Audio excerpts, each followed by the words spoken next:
One of the things that we mentioned last week was the volatility ranges are at 90-year lows. I wanted to show you how I'm measuring that. I'm looking at the Dow Jones going back 90 years. I'm looking at the Dow because it does have this much index data going back so far. If you look at the futures data, you don't have as the same sort of history. Look back. So I wanted to use the Dow because I have more history, and I'm able to go back about 90 years. And you see here, this white line represents the average high minus the low over the close for the last 14 bars on average. And in February, we took a new low. The yellow line is the new low price. The white line is the updated value each week. And so we took a new dip to new lows in February, 0.01369. And we took a new low. You can't see those values that I'm clicking on. We took another new low in March, 0.01287.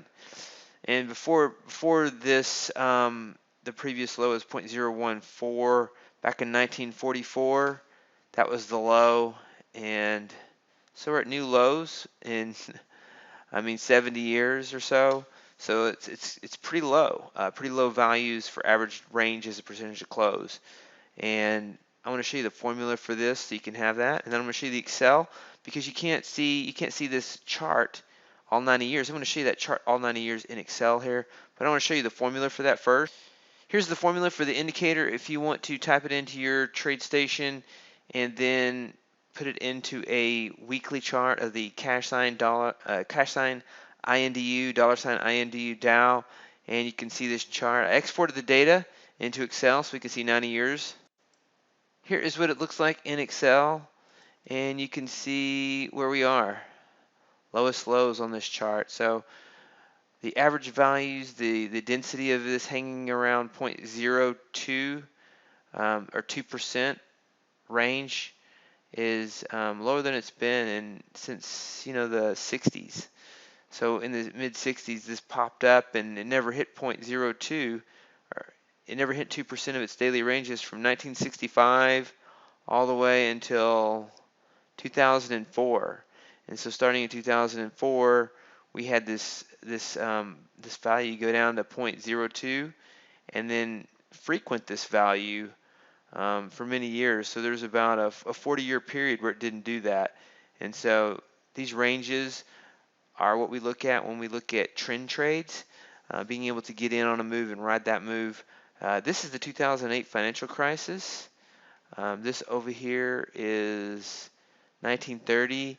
This is around the time of the Great Depression, 1929 Great Depression. Seems to peak in January. These average daily ranges peaked in January of 1930.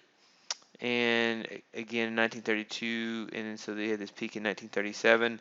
Then it made it slow in 1944 at 0.014, and it stayed that way until recently.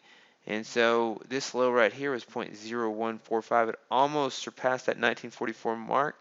And this was in 2007, and we saw what happened after this. This is definitely not predictive of a crash, but oftentimes the markets go in cycles, and so we could see some volatility pick up, or it could stay down here for a while. Either way, we have some strategies that we've tested and have worked well over this time period of low volatility. So we're setting ourselves up in the portfolio to trade well during low volatility, as well as if the market picks up and does something like this, we want to be able to profit from both types of markets. And so those are the strategies that we are employing, and this is the big picture view on average weekly ranges as a percentage of close and what I'm talking about specifically.